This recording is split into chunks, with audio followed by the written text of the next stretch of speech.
This is not the kind of governance and leadership that we agreed to have pag siya'y pinalad at tangkilikin gawing Pangulo. Yan ang katotohanan. 200 inosenteng Pilipino patay dahil ninakaw yung flood control funds. Hindi katanggap-tanggap yun.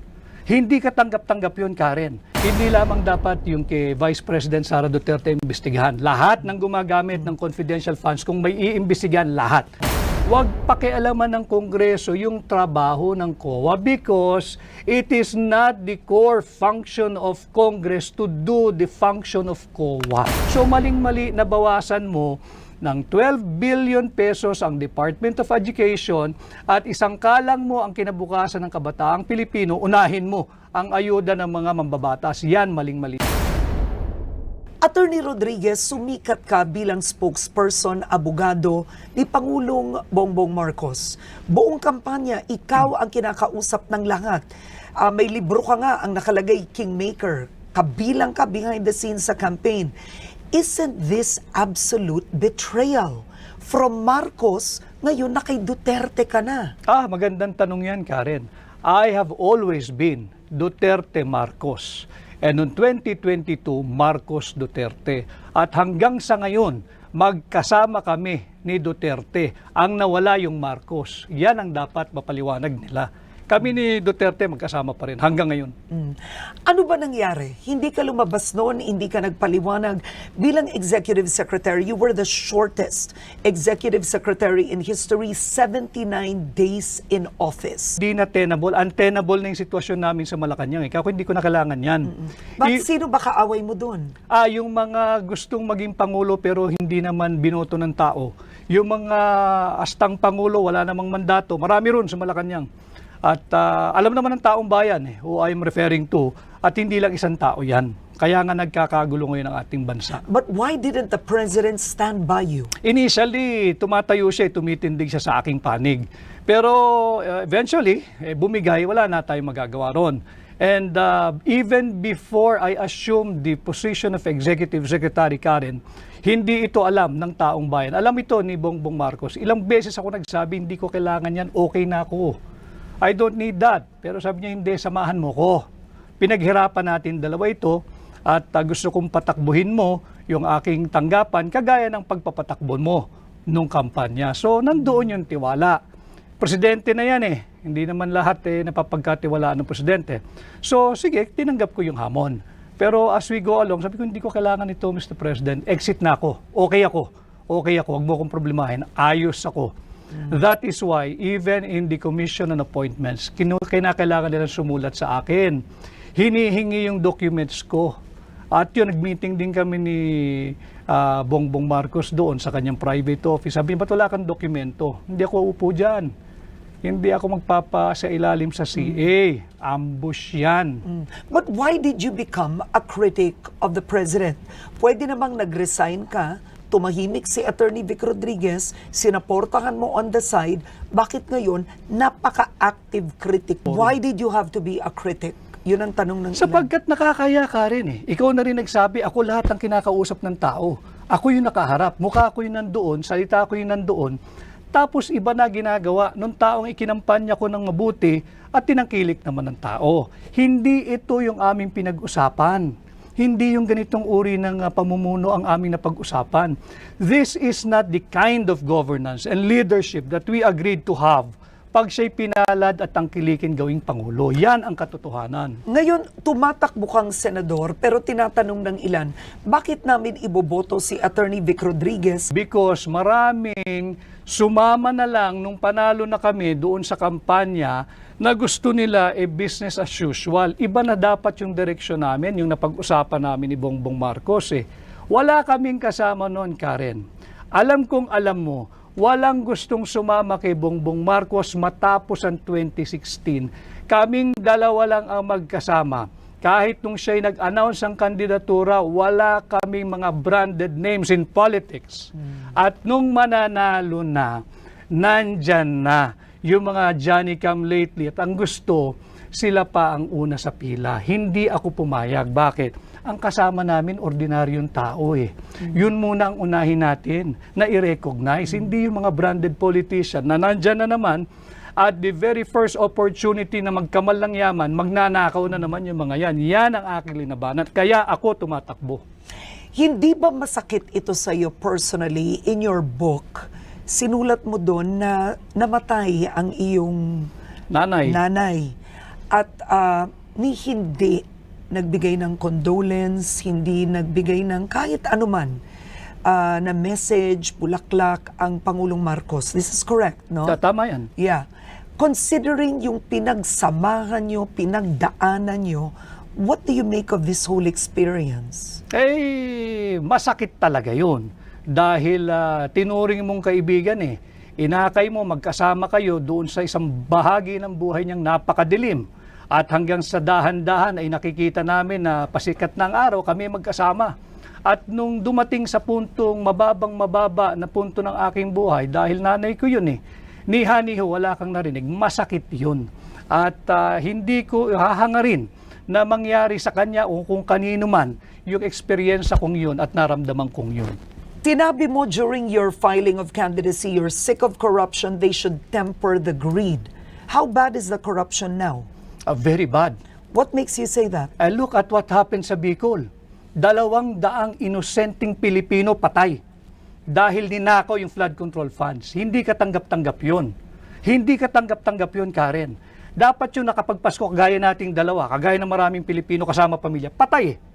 O paano gagawin natin doon? Sorry? Hindi sila nag-sorry. Patay yun dahil ninakaw. Yung flood control funds. Nasaan yung 5,500 flood control programs? Yan ang dapat natin pinag-uusapan. Yan ang dapat iniimbestigahan, hindi yung kung ano-ano. Pagkukulang ba ito ng Pangulo? O siyempre, siya Pangulo Siya Pangulo At sa kanyang termino, magdadalawang taon pa lamang, ay 500 billion pesos na ang sinabing nagasta sa flood control programs. Nasaan? Nasaan? Yung sa Bicol na nalubog, bilyong-bilyong piso yun. Bakit nalubog? Okay. Ngayon, hindi lang yun ang isyong pag-uusapan natin. Marami pang may init na usapin ng ating bansa at nais naming malaman ang pananaw nyo at paninindigan. May 10 tanong dito sa harapan nyo. Pumili kayo ng 5, tapos ibibigay nyo sa akin. Susubukan natin sa loob ng 6 na minuto. Sasagutin nyo to. Okay, I have to choose the 5 now. Choose one and give it to me. Okay. One first. Okay. All right. Ano ang masasabi mo sa paggamit ng confidential funds ni Vice President Sara Duterte? Hindi lamang dapat yung kay Vice President Sara Duterte imbestigahan. Lahat ng gumagamit ng confidential funds, kung may iimbestigahan, lahat. Pero hindi pwedeng isa lang. ang tanong is about Sara Duterte.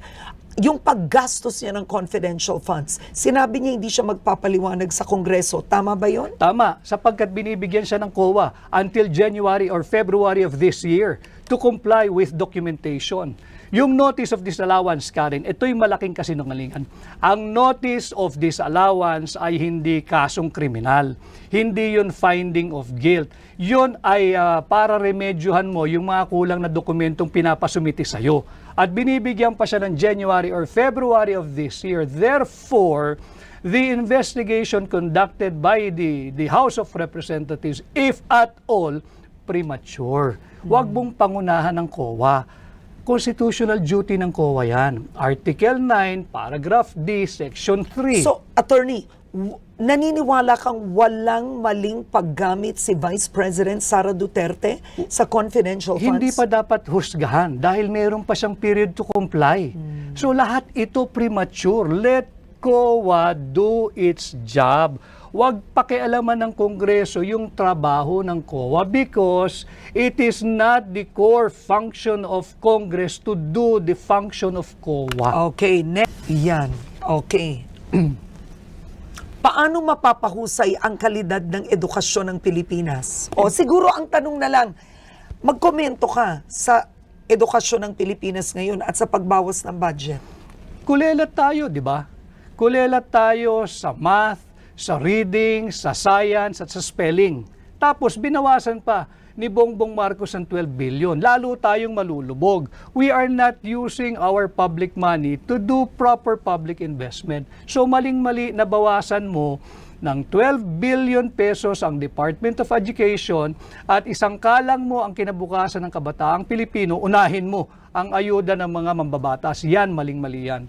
Ang tanong ko sa iyo, kung naging senador ka, anong gagawin mo? What legislation will you do? I will work on amending the plunder law. Ibababa ko yung threshold ng plunder from 50 million to 5 million. At pag nagawa ko yan, Baka lahat makulong na. hindi lang yan, Karen. Pag nagawa ko yan, ibabalik ko ang death penalty. Yun ang kaparusahan. Sapagkat higit pa sa heinous crime ang pagnanakaw. So, ang plunder para sa iyo, 5 million pesos, tas death penalty. Yes. Okay. Dahil ang pagnanakaw ay pagnanakaw kahit magkano pang halaga yan. At singit ko lang, kahit sa banal na kasulatan, ang nakalagay lang doon, thou shall not steal, period. Hindi sinabing thou shall not steal ng more than 50 million. So wag nating paguluhin ang buhay natin, wag kang magnakaw, period. Alright, next. Ay, ano ko, nagalaw ko to. Pumili ka okay. ng iba. Here. Yan, okay. Alright, eto. Sa issue ng West Philippine Sea, tama ba ang ginagawang pivot ng administrasyon sa US mula sa China? Hindi ako sang-ayon. Oh. Sapagkat tatandaan natin, at nandito naman yung team mo, suriin ninyo yung naging pahayag ni Bongbong Marcos noong 2022 SONA. Nung sinabi niya, as regards our standing in the community of nations, that we shall be friend to all and an enemy to none. Nag-pivot ka na. Andito na tayo, kaaway na natin ang China dahil we're pursuing hindi na independent foreign policy, kundi interest na ng Estados Unidos ito with the proliferation of US military bases. Yung EDCAng yan, US military bases yan But that's not a US military base. EDCA is not. No, they call it EDCA, pero nandoon na yung mga Article 18, Section 25 of the Constitution. No foreign bases, troops, and installation. Anong tawag natin sa EDCA? Andun ang tropa nila, nandun ang base, nandun ang armas, nandun ang bomba, nandun ang missile. That is essentially U.S. military bases. But and even the Supreme Court said EDCA is constitutional. Pero nandirito na sila, Karen. Basahin natin ang Article 18, Section 25. I will not argue with the Supreme Court. I'm a member of the bar. Pero hindi naman lahat ng desisyon ng Supreme Court ay sinasang-ayunan ko. At marami din silang naging desisyon ng araw na binago rin nila paglipas ng panahon. Baka sakali, ganun din ang mangyari dito. Okay. Kasi sinabi mo, in one of your speeches, you said, dapat ihintunaan ng administrasyong ito yung belligerent rhetoric niya. Yes. When it comes to the West Philippine Sea. Yes. Because we're putting our Filipinos in harm's way na nandoon sa teritoryo ng China. Yung Pilipino sa Macau, yung Pilipino sa Hong Kong, yung Pilipino sa mainland China, paano pag nagkaroon ng retaliation? Hindi yung gobyerno ng China, they will not do that. Yung mga Chinese doon, kawawa ang Pilipino, sino mananagot? Pero attorney, mas sang-ayon ka sa pag-handle ni Pangulong Duterte sa West Philippine No, Sea? ang sinasabi ko, let us diffuse and de-escalate the tension. Huwag nating silaban. Sapagkat yung ginagawa ng mga matatapang na nagsasalita dyan sa gobyerno, that is even punishable under RPC Article 118, Karen. Okay. Alright. Bawal yan. Ang dami ko pa kasi gusto itanong sa inyo Ayoko matapos itong 20 minutes. Kaya pa ba isa muna? Oh, here. Kaya pa ba isa? Very quickly lang. Eto, mabilis dapat. Solusyon sa mataas na presyo ng bilihin. Kampanya ni BBM, nandun ka. Sabi nyo, ibababa nyo bigas. 20 pesos Wala kada na ako kilo. dun Wala na ako dun. Kasalanan niya yan. Sapagkat yung budget, sinimulan natin sa budget, talagang inflationary yung budget. Hindi ito developmental budget na dapat sinusulong ng lahat ng Pangulo. Dapat, para malabanan natin yung pagtaas ng presyo, magsimula sa gobyerno. Belt tightening, austerity program, and fiscal discipline. Dapat wag tayong gumastos ng higit sa kinikita ng gobyerno. Parang budgeting mo lang yan sa bahay, Karen. You do not spend more than what you earn. Okay. Dapat ba ma-impeach si Vice President Sara Duterte? Pakitan muna nila yung ebidensya at hayaan natin yung mga senator judges mag-appreciate ng ebidensya kung sakasakaling tumuloy yan. Okay. Last words. Bakit dapat iboto si Attorney Vic Rodriguez? Sapagkat ako'y lalaban sa korupsyon. At alam ko kung paano labanan ito, aamyendahan ko yung plunder law at pag naamyendahan ko yan, ibabalik ko ang death penalty. Sapagkat pagod na ang sambayan ng Pilipino sa korupsyon at nakita natin kung saan patungo ang ating bansa. Kawawa naman tayo.